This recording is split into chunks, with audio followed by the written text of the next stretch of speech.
Vous vous souvenez, on avait parlé la dernière fois du cas particulier de la Louisiane.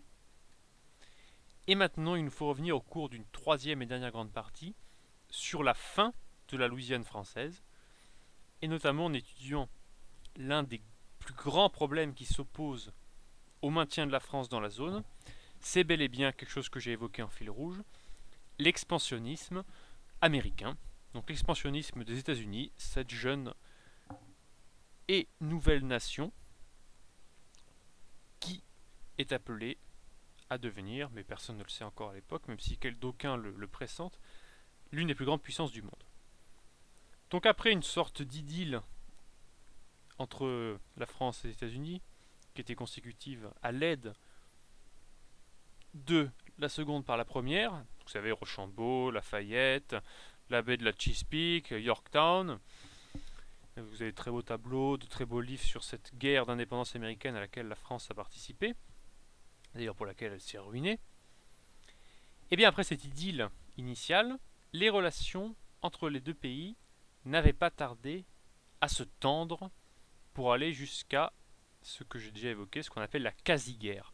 Donc les États-Unis et la France n'ont jamais officiellement été en guerre entre eux, mais ce qu'on va évoquer aujourd'hui, et par exemple en 1942, où les soldats de Vichy ont tiré sur les Américains qui débarquaient en Afrique du Nord, eh bien vous avez quelques occasions où l'on est passé près d'une guerre et où même des coups de feu ont été tirés.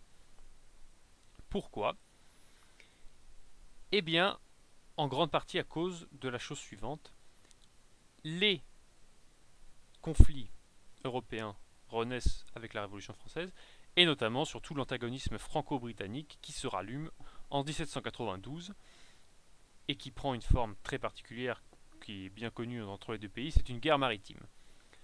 Or, les États-Unis sont situés sur un autre continent, ont énormément de côtes, et l'essentiel de leurs revenus commerciaux, de leurs exportations, de leurs importations, passent évidemment par la mer, par la marine. Et ces jeunes États connaissent une croissance qui est à l'époque très importante. Un simple chiffre, le volume de leurs exportations passe de 20 à 94 millions de dollars, donc 70 de plus, entre 1792 et 1801. C'est énorme. Surtout que les dollars de l'époque valent beaucoup plus que ceux d'aujourd'hui. Ça ne veut pas dire la même chose. Un dollar de 1792 n'est pas un dollar de 2013, vous vous en doutez. Et même si ce chiffre est énorme, il aurait sûrement été encore plus important si les corsaires français ne s'étaient pas mêlés de la chose. Pourquoi? Eh bien parce qu'un traité de commerce anglo-américain a été signé en 1794. Donc les deux pays qui ont été ennemis farouches et qui vont le redevenir de manière moins farouche cette fois-ci en 1812 avec la guerre de 1812, eh bien on signait un traité de commerce entre eux en 1794. 3 ans plus tard, un rapport américain est publié et fait état de plus de 300 navires capturés par les Français en réponse à ce traité. En fait, le Directoire, qui est le gouvernement de la France, eh bien, a permis officiellement que l'on capture des navires neutres, donc américains, en partie, qui emportaient une cargaison anglaise dans leur flanc.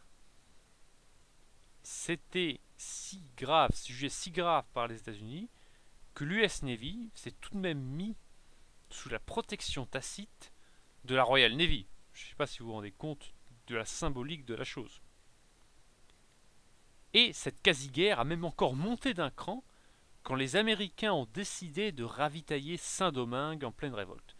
Donc j'évoque encore une fois Saint-Domingue, car vous voyez bien que là aussi c'est l'un des fils rouges qui traverse toute cette affaire de la Louisiane et dont il faut parler pour comprendre toute la géopolitique de cette région du monde à l'époque.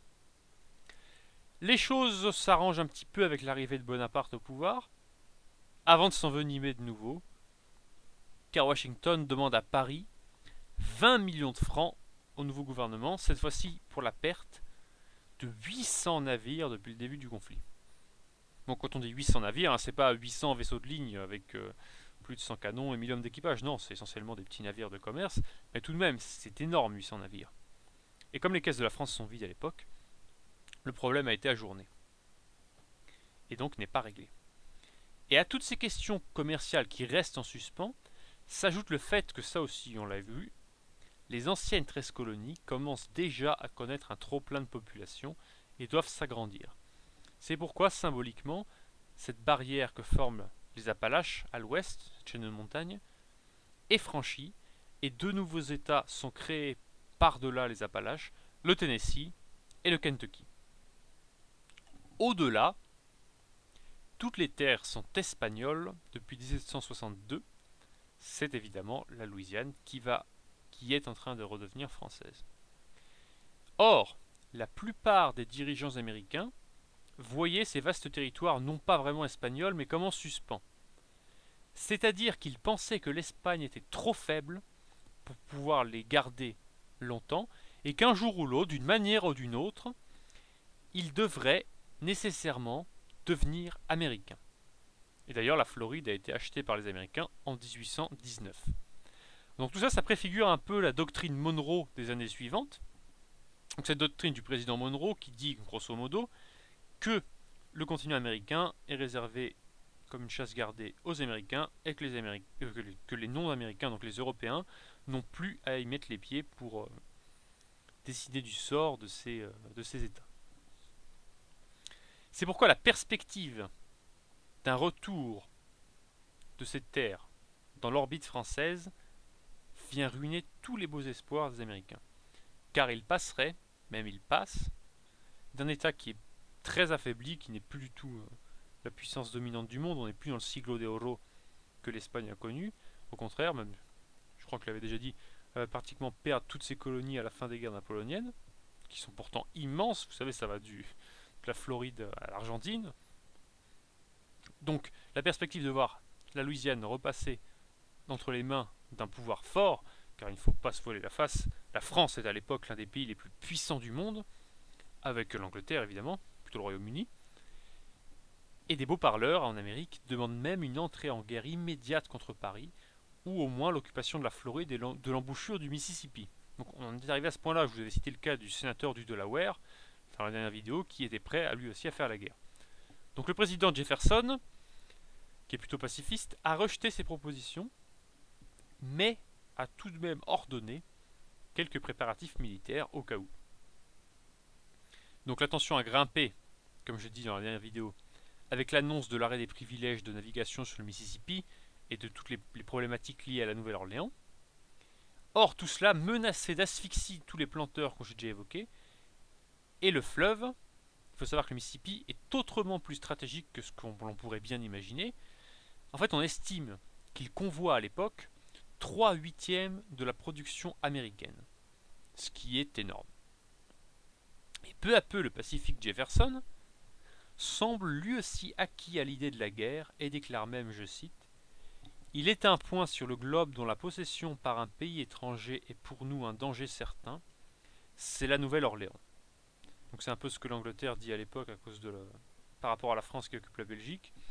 Anvers, c'est un pistolet braqué au cœur de l'Angleterre. Et bien là, c'est un peu la même chose.